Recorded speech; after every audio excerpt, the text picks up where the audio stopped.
Good morning बच्चों। आज सेलुलिज्म का दूसरा सेशन।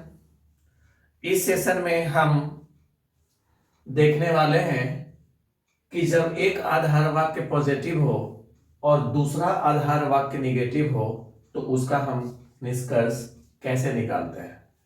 पिछले सेशन में हमने दोनों आधार वाक्य पॉजिटिव करके क्वेश्चन को देखा था। यहां पर हम एक पॉजिटिव और दूसरा निगेटिव है, तो ऐसी स्थिति में हमको एक रूल ध्यान में रखना है कि यदि एक आधार वाक्य पॉजिटिव हो और दूसरा आधार वाक्य निगेटिव हो तो पॉजिटिव और निगेटिव से निष्कर्ष हमेशा निगेटिव में ही निकलता है, और इसके विपरीत यदि पहला आधार वाक्य निगेटिव हो और दूसरा आधार वाक्य पॉजिटिव हो तब पर भी निष्कर्ष निगेटिव में ही निकलता है। ये दोनों रूल में अंतर क्या है? तो अंतर ये है कि स्टेटमेंट को हमेशा हम पॉजिटिव साइड से अध्ययन करते हैं, तो पॉजिटिव से निगेटिव की ओर जाएंगे। यहां पर भी हम पॉजिटिव से निगेटिव की ओर जाएंगे, तो केवल डायरेक्शन का अंतर है, लेकिन दोनों में सिमिलरिटी ये है कि निष्कर्ष ऑलवेज निगेटिव में निकलता है। तो देखते हैं 2 कथन और 3 निष्कर्ष। तो पहले हम निष्कर्ष को देखेंगे कि P का रिलेशन S से जोड़ा गया, तो P है पॉजिटिव में और S है निगेटिव में, तो हम इनके बीच में ये देखते हैं कि Q जो है वो दोनों स्टेटमेंट का कॉमन टर्म है और Q एक बार नो का सब्जेक्ट बन चुका है। इसका मतलब है कि मीडिएटर यहां पर डिफिनिट है।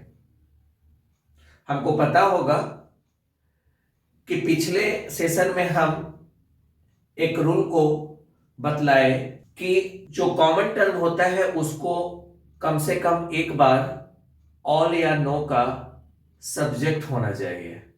तो यहां पर कॉमन टर्म Q है जो कि नो का सब्जेक्ट है। तो चलिए अब हम इनका वेरिफिकेशन करते हैं। तो पॉजिटिव साइड से हम अध्ययन शुरू करेंगे, तो 100% P जो है वो Q के अंदर है, क्योंकि टोटल P Q के अंदर है और Q को एलर्जी है S से, Q को एलर्जी है किससे? तो S से, तो P को भी एलर्जी होगा S से, क्योंकि ये स्टेटमेंट हमको कह रहा है कि कोई P कोई Q S नहीं है। तो एक बार फिर से इसको समझिए, 100% P जो है वो Q के अंदर और Q को 100% एलर्जी है S से, तो P को भी 100% एलर्जी होगा S से, यानी कि कोई P S नहीं होगा। ये निष्कर्ष 100% सही होगा, कोई P S नहीं। अब हम देखते हैं दूसरा निष्कर्ष, जहां की S का रिलेशन Q से जोड़ा गया। तो अब हम देखते हैं यहां पर कि X और Q एक ही स्टेटमेंट में है, यानी कि इनका डायरेक्ट रिलेशन इस तरह से जुड़ेगा कि जब कोई Q S नहीं तब कोई S भी Q नहीं। स्वाभाविक है, तो दूसरा निष्कर्ष भी सही होगा। अब तीसरा निष्कर्ष का वेरिफिकेशन करें, तो Q का रिलेशन P के साथ, तो Q और P पहले स्टेटमेंट यानी कि पॉजिटिव स्टेटमेंट में, और Q के बारे में अधूरा जानकारी है और यहां पर भी अधूरा निष्कर्ष है। तो सभी P Q है, लेकिन कुछ Q निश्चित तौर पर P होगा, हम ये कह सकते हैं। इसलिए तीसरा निष्कर्ष भी 100% सही है। तो देखते हैं अब अगले क्वेश्चन को। तो यहां पर पहला आधार वाक्य ऑल जी आर एच, यानी कि सभी जी एच है, और दूसरा नो पी इज एच, यानी कि कोई पी एच नहीं है। तो यहां पर हम देख रहे हैं कि एच जो है वो कॉमन टर्म है, और नो के साइड से पी फुल जानकारी में है, तो एच के साइड से भी फुल जानकारी में ही होता है, क्योंकि नो के स्टेटमेंट में दोनों साइड से जो सेट होता है वो फुल जानकारी में होता है। तो एच एक बार पूरी जानकारी में है, इसका मतलब है कि यहां कॉमन टर्म डिफिनिट है। इसके आधार पर हमको अब निष्कर्ष का वेरिफिकेशन करना है। तो बच्चों यहां पर सबसे पहले जब दो कथन के आधार पर निष्कर्ष का वेरिफिकेशन करना हो तो सबसे पहले मीडिएटर को चेक करोगे। मीडिएटर यदि डिफिनिट केस में होगा, यानी कि कम से कम एक बार पूरी जानकारी में होगा, तो उनका निष्कर्ष निकलेगा। और अभी अभी हम इस चीज को समझे हैं कि एक आधार वाक्य पॉजिटिव हो और दूसरा आधार वाक्य निगेटिव हो, तब दोनों के आधार पर हमेशा निगेटिव में निष्कर्ष निकलता है। तो अब हम देखते हैं कि जी और पी। तो जी है पॉजिटिव स्टेटमेंट में और पी है निगेटिव स्टेटमेंट में, और इनको जोड़ने का काम एच करेगा। तो अब हम देखते हैं कि 100% जी जो है वो एच के अंदर है, और एच को 100% एलर्जी है किससे? पी के साथ। तो जी को भी 100% एलर्जी होगा पी के साथ। इसका मतलब है कि कोई जी पी नहीं, ये निश्चित तौर पे निष्कर्ष सही है। अब हम देखते हैं कि H का रिलेशन G के साथ। तो H और G एक ही स्टेटमेंट में है और वो भी पॉजिटिव में। तो अब हम देखते हैं कि H के साइड से हमको कितना जानकारी कथन में दिया गया है। तो हम जानते हैं कि ऑल टाइप के स्टेटमेंट को जब हम अपोजिट साइड से अध्ययन करेंगे तो ये हमेशा हाफ जानकारी हमको देता है। तो हाफ जानकारी का मतलब होता है सम। तो हमको यहां पर जानकारी सम में दिया है और निष्कर्ष जो है वो ऑल में निकाले हुए हैं। इसका मतलब है कि जितना पता है उससे अधिक मात्रा में निष्कर्ष यहां निकाला गया है, इसलिए दूसरा नंबर निष्कर्ष गलत हो गया। अब तीसरा देखते हैं, H का रिलेशन P के साथ। तो H और P ये निगेटिव स्टेटमेंट में स्थित है, यानी कि एक ही स्टेटमेंट में दोनों टर्म स्थित है। तो हमको पता है कि जब कोई पी एच नहीं होता तो कोई एच भी यहां पी ना होगा। इसका मतलब है कि तीसरा नंबर निष्कर्ष 100% सही होगा। अब हम नेक्स्ट क्वेश्चन देखते हैं। इसमें पहला आधार वाक्य निगेटिव और दूसरा आधार वाक्य पॉजिटिव है, तो हम इनको पॉजिटिव के साइड से अध्ययन करेंगे। तो यहां पर कॉमन टर्म Q हुआ, और Q जो है यहां पर भी फुल जानकारी में है और यहां पर भी फुल जानकारी में है, क्योंकि हमको पता है कि ऑल के साइड से Q फुल जानकारी में होता है और नो के साइड से R भी फुल और Q भी फुल। इसका मतलब है कि Q दोनों आधार वाक्य में पूरी जानकारी में है, लेकिन जब हम S का रिलेशन R के साथ जोड़ेंगे तो हम सबसे पहले पॉजिटिव साइड से इसका अध्ययन करेंगे। तो S के बारे में कितना जानकारी है? तो हमको पता है कि ऑल टाइप का जब स्टेटमेंट होता है तो अपोजिट साइड से अधूरी जानकारी में होता है शिफ्ट। इसका मतलब है कि S के बारे में हाफ जानकारी है, और हाफ का मतलब सम होता है। तो चलो यहां पर सम दिया हुआ है, सम S। तो कुछ S जो है वो Q होगा, और Q को एलर्जी है टोटल आर के साथ, तो जितना एस क्यू में होगा उतना तो आर के साथ एलर्जी होगा। तो कुछ एस निश्चित तौर पर क्यू है और जितना क्यू होगा उतना आर नहीं होगा। इसका मतलब है कि पहला नंबर निष्कर्ष सही है। अब दूसरा को देखें तो एस का रिलेशन क्यू के साथ, तो एस और क्यू दोनों के दोनों एक ही स्टेटमेंट में स्थित है। तो एस का रिलेशन क्यू से जब हम जोड़ेंगे तो एस के बारे में हमको हाफ जानकारी है और यहां पर भी सम में निष्कर्ष निकाला गया है, तो हमको पता है कि हाफ का मतलब सम होता है। तो सम एस क्यू ये निश्चित तौर पर सही है। अब हम देखते हैं तीसरे निष्कर्ष को, नो आर एच एस। तो आर और एस, तो आर के तरफ से जब हम स्टडी करेंगे तो वो निगेटिव स्टेटमेंट से पॉजिटिव डायरेक्शन की ओर होगा, जो कि तरीका गलत है।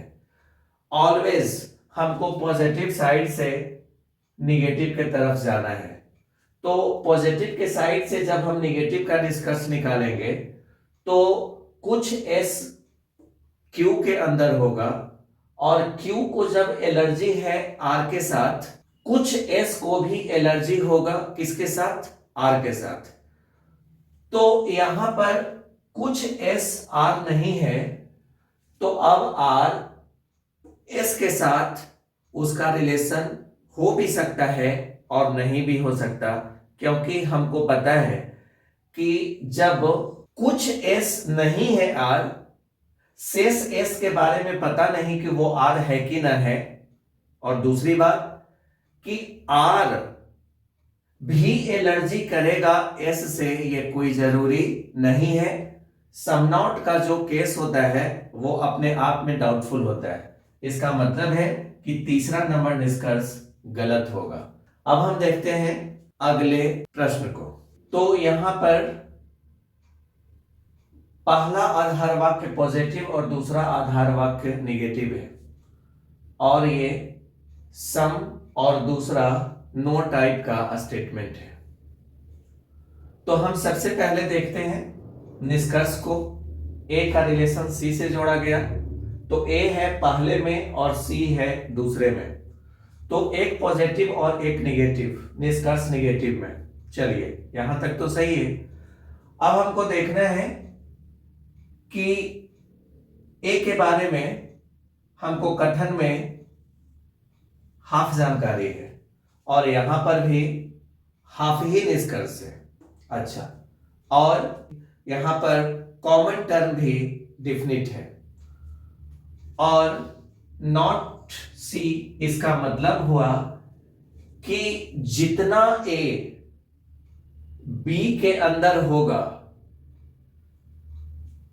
क्योंकि कुछ ए बी है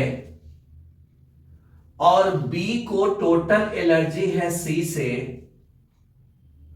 तो जितना ए बी के अंदर होगा उतना ए को भी सी से एलर्जी होगा। इसका मतलब है कि सम ए नॉट सी, यहां पर निष्कर्ष ये सही है।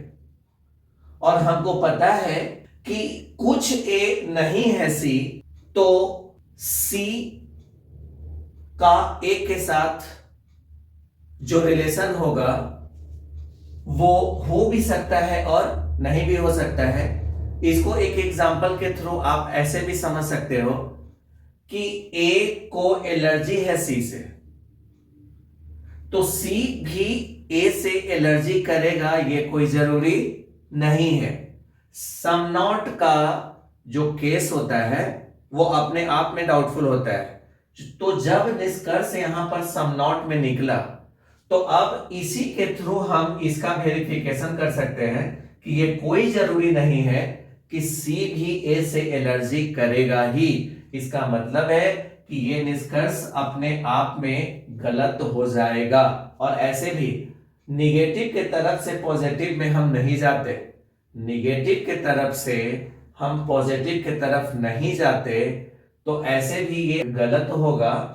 अब हम तीसरे निष्कर्ष को देखें, बी का रिलेशन ए के साथ, तो बी और ए, तो यहां पर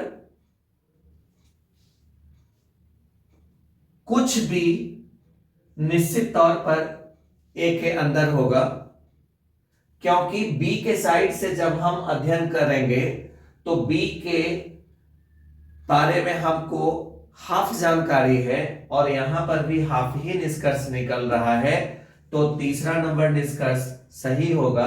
अब चौथा देखें, सी का रिलेशन बी के साथ, सी का रिलेशन बी के साथ, तो जब आधार वाक्य में यह चीज कहा गया कि कोई बी सी नहीं तब कोई सी भी बी नहीं होगा, तो चौथा नंबर निष्कर्ष भी यहां पर सही है। तो हम यहां पर पहला, तीसरा और चौथा निष्कर्ष को सही पाया, परंतु दूसरा निष्कर्ष गलत है। अब हम देखते हैं नेक्स्ट क्वेश्चन को। तो इसमें पहला आधार वाक्य सम में है और दूसरा आधार वाक्य सम नॉट में है, यानी कि दोनों जब आधार वाक्य डाउटफुल हो तो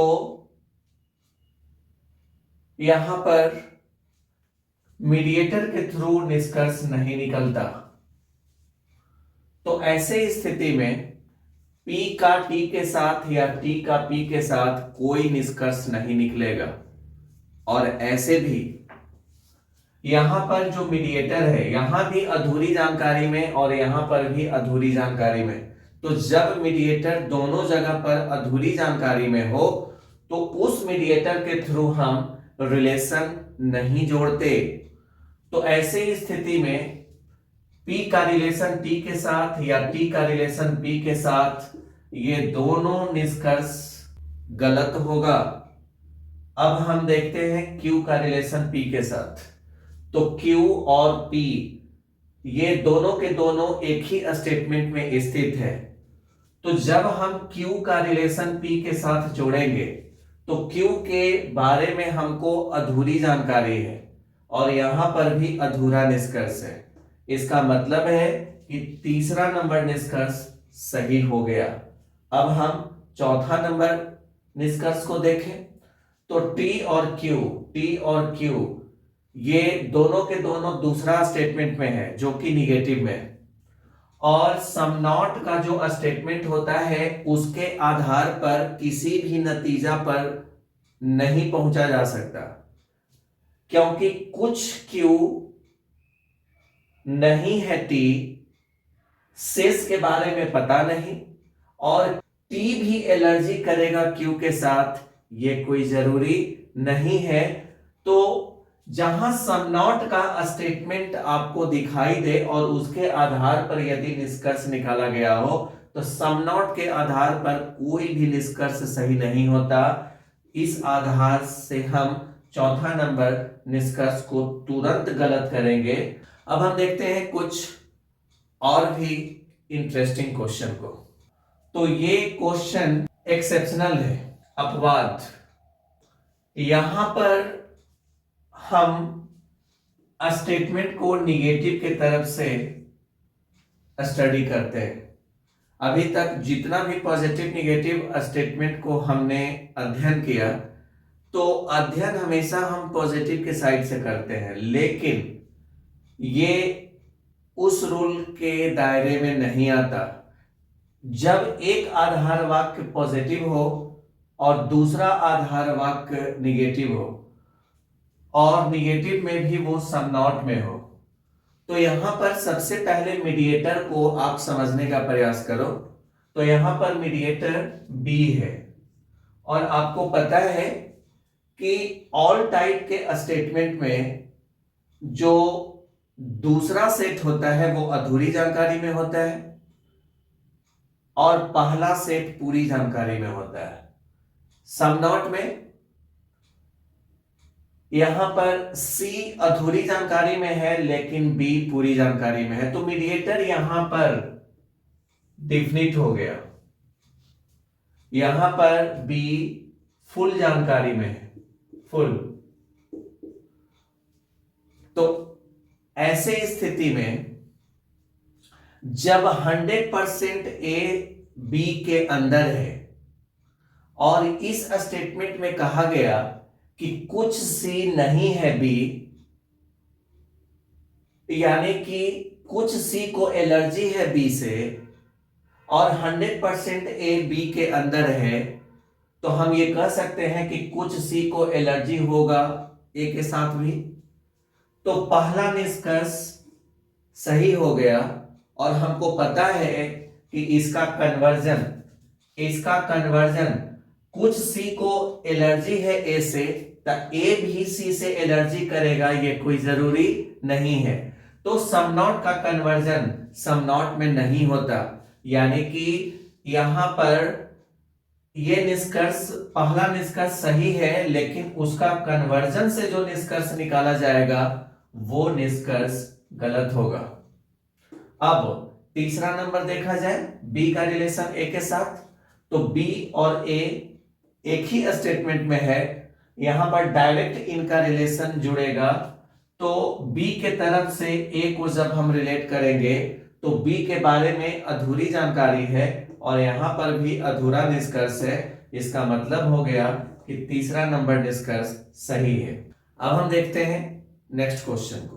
तो यहां पर दोनों आधार वाक्य निगेटिव है और निष्कर्ष में देखें तो पी का रिलेशन टी के साथ। तो पी है पहला आधार वाक्य में और टी है दूसरा आधार वाक्य में, और ये दोनों के बीच में क्यू जो है वो कॉमन टर्म है। तो यहां पर एक रूल होता है कि जब दोनों आधार वाक्य निगेटिव फॉर्म में हो तो ये दोनों के आधार पर हम किसी भी नतीजा पे नहीं पहुंचते। दोनों आधार वाक्य निगेटिव हो तो उसके आधार पर कोई निष्कर्ष नहीं निकलता। इसका मतलब है कि P का रिलेशन T के साथ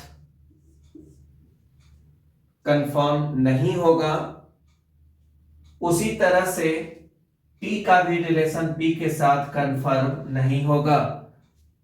तो डबल निगेटिव नो कंक्लूजन ये रूल है और इस रूल के आधार पर ये दोनों निष्कर्ष गलत हो गए। अब हमको देखना है Q का रिलेशन P के साथ। तो Q और P एक ही स्टेटमेंट में है, तो हमको पता है कि जब कोई P Q नहीं तब कोई Q भी P नहीं होगा, यह निश्चित तौर पर सही है। और चौथा कंक्लूजन T का Q के साथ है, तो T और Q एक ही कथन में स्थित है। तो यहां पर कथन में अगर यह कहा गया कि कोई Q T नहीं तब कोई T भी Q ना होगा, तो चौथा निष्कर्ष भी सही है। तो हम यहां पर देख रहे हैं कि जब दो आधार वाक्य निगेटिव हो तो डबल निगेटिव नो कंक्लूजन होता है, लेकिन जब सिंगल सिंगल कथन से जब निष्कर्ष निकालना हो निगेटिव का, यानी कि नो का कन्वर्जन नो में होता है, तो हम इस रूल पर तीसरा नंबर को सही किए और फिर यहां पर भी नो का कन्वर्जन नो में निकला, तो यह भी निष्कर्ष मेरा सही हो गया। तो अब हम देखते हैं नेक्स्ट क्वेश्चन को। तो यहां पर दोनों आधार वाक्य निगेटिव फॉर्म में है, तो हमको पता है कि डबल निगेटिव नो कंक्लूजन होता है। दोनों आधार वाक्य निगेटिव है, तो देखते हैं यहां पर कि T जो है वो पहला आधार वाक्य में है और R जो है वो दूसरा आधार वाक्य में है। इसका मतलब है कि दोनों आधार वाक्य से हमको निष्कर्ष निकालना है। तो इस रूल के आधार पर कि जब दोनों आधार वाक्य निगेटिव में हो तो कंक्लूजन नहीं निकलता, तो इसमें पहला निष्कर्ष भी गलत होगा, क्योंकि T और R दोनों अलग अलग स्टेटमेंट में है और यहां पर R अलग और T अलग, यानी कि पहला और दूसरा निष्कर्ष इस रूल के आधार पर गलत हो गया। अब हमको देखना है तीसरा निष्कर्ष को। तो R का रिलेशन S के साथ, तो R का रिलेशन S के साथ ये एक ही स्टेटमेंट में है और हमको पता है कि जब आधार वाक्य सम नॉट में हो तो वो अपने आप में एक डाउटफुल आधार वाक्य होता है और उसके आधार पर कोई निष्कर्ष नहीं निकलता। तो तीसरा निष्कर्ष भी यहां पर गलत हो जाएगा। और हम चौथा देखें, नो एस इज टी, यहां पर एस का रिलेशन टी के साथ। तो जब आधार वाक्य में कहा गया कि कोई टी एस नहीं, तब कोई एस भी टी नहीं होगा, यानी कि चौथा नंबर निष्कर्ष केवल यहां पर सही होगा। अब हम देखते हैं नेक्स्ट क्वेश्चन को। तो यहां पर हमको दिख रहा है कि दोनों आधार वाक्य सम सम में है। इसका मतलब है कि मीडिएटर यहां डाउटफुल स्थिति में है। तो ए का रिलेशन सी के साथ या सी का रिलेशन ए के साथ नहीं निकल सकता। तो यहां पर ए का रिलेशन सी के साथ गलत हो गया और सी का रिलेशन ए के साथ भी गलत हो गया, क्योंकि मीडिएटर डाउटफुल तो रिलेशन डाउटफुल। अब तीसरा निष्कर्ष सी का रिलेशन बी के साथ, तो सी और बी ये डायरेक्ट रिलेशन बना सकते हैं। और हमको पता है कि कुछ भी जब सी होगा तो निश्चित तौर पर कुछ सी भी बी होगा, यानी कि सम का कन्वर्जन सम में होता है। तीसरा नंबर निष्कर्ष सही। और बी का रिलेशन ए के साथ, तो बी और ए पहला आधार वाक्य में दोनों के दोनों स्थित है। तो यहां पर हमको कहा गया कि कुछ ए बी है, तो निश्चित तौर पर कुछ बी भी ए होगा। तो ये चौथा नंबर निष्कर्ष भी सही है। तो हमको एक रूल पर ध्यान देना होगा कि जब दोनों आधार वाक्य सम में होता है तो मीडिएटर के थ्रू निष्कर्ष नहीं निकलता, क्योंकि मीडिएटर वहां पर डाउटफुल होता है। परंतु सिंगल सिंगल स्टेटमेंट से निष्कर्ष निकलता है। तो सम का कन्वर्जन सम में होता है। तो यहां पर भी सम है और यहां पर भी सम है, दोनों निष्कर्ष सही होगा। अगले वीडियो में हम आइदर और के केस को समझेंगे।